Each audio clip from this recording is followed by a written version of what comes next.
Numbers 11. And when the people complained, it displeased YAHUAH, and YAHUAH heard it. And his anger was kindled, and the fire of YAHUAH burnt among them and consumed them that were in the uttermost parts of the camp. And the people cried unto Moshe, and when Moshe prayed unto YAHUAH, the fire was quenched. And he called the name of the place Tavareh, because the fire of YAHUAH burnt among them. And the mixed multitude that was among them fell a lusting. And the children of Yasharel also wept again and said, Who shall give us flesh to eat? We remembereth the fish which we did eat in Mitzrayim freely, and at the cucumbers, and at the melons, and at the leeks, and at the onions, and at the garlic. But now our soul is dried away. There is nothing at all beside this manna before our eyes. And the manna was as coriander seed, the color thereof as the color of bdellium. And the people went about and gathered it, and ground it in mills, or beat it in a mortar, and baked it in pans, and made cakes of it. And the taste of it was as the taste of fresh oil. And when the dew fell upon the camp in the night, the manna fell upon it. Then Moshe heardeth the people weep throughout their families, and every man in the door of his tent, and the anger of YAHUAH was kindled greatly. Moshe was also displeased. And Moshe said unto YAHUAH, Wherefore have you afflicted your servant?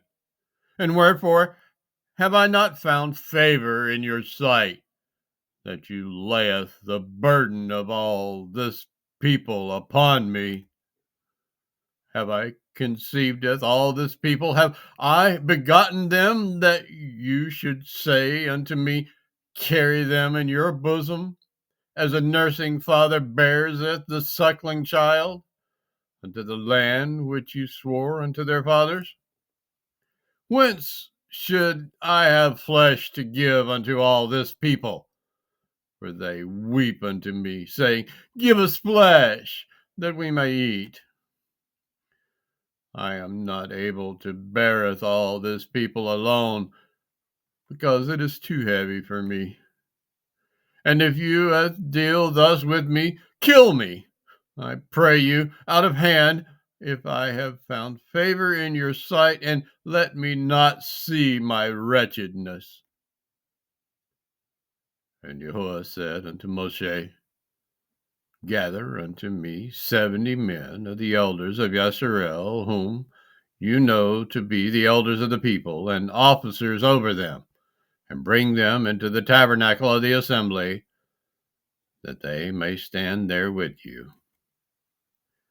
And I will come down and talk with you there, and I will take of the Ruach which is upon you, and I will put it upon them, and they shall bear the burden of the people with you, that you bear it not yourself alone.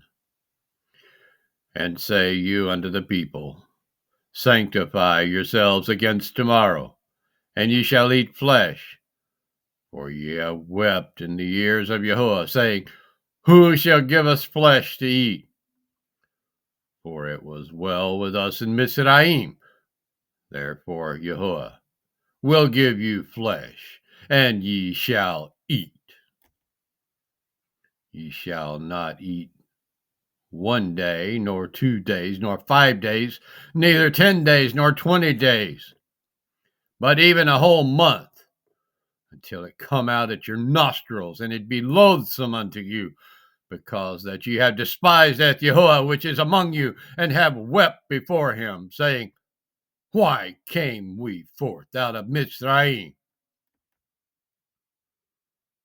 And Moshe said, The people among whom I am are 600,000 footmen. And you have said, I will give them flesh that they may eat a whole month. Shall the flocks and herds be slain for them to suffice them? Or shall all the fish of the sea be gathered together for them? to suffice them. And YAHUAH said unto Moshe, Is YAHUAH's hand waxed short? You shall see now whether my word shall come to pass unto you or not. And Moshe went out and told the people the words of YAHUAH, and gathered the 70 men of the elders of the people, and set them round about the tabernacle. And YAHUAH came down in a cloud, and spoke unto him, and took of the ruach that was upon him, and gave it unto the 70 elders. And it came to pass that, when the ruach rested upon them, they prophesied, and did not cease. But there remained 2 of the men in the camp. The name of one was Eldad, and the name of the other was Medad. And the ruach rested upon them, and they were of them that were written, but went not out unto the tabernacle, and they prophesied in the camp. And there ran a young man and told Moshe and said, Eldad and Medad do prophesy in the camp. And YAHUSHA, the son of Nun, the servant of Moshe, one of his young men, answered and said, My lord, Moshe, forbid them. And Moshe said unto him, Envy you for my sake? Would to Elohim that all YAHUAH's people were prophets, and that YAHUAH would put his ruach upon them. And Moshe got him into the camp, he and the elders of Yasharel. And there went forth a wind from YAHUAH, and brought quails from the sea, and let them fall by the camp, as it were a day's journey on this side, and as it were a day's journey on the other side, round about the camp, and as it were 2 cubits high upon the face of the earth. And the people stood up all that day, and all that night, and all the next day, and they gathered at the quails. He that gathered least gathered 10 omers, and they spread them all abroad for themselves round about the camp. And while the flesh was yet between their teeth, ere it was chewed, the wrath of YAHUAH was kindled against the people, and YAHUAH smote the people with a very great plague. And he called at the name of that place Kibroth Hattaavah, because there they buried as the people that lusted. And the people journeyed from Kibroth Hattaavah unto Ketsaroth, and abode at Ketsaroth.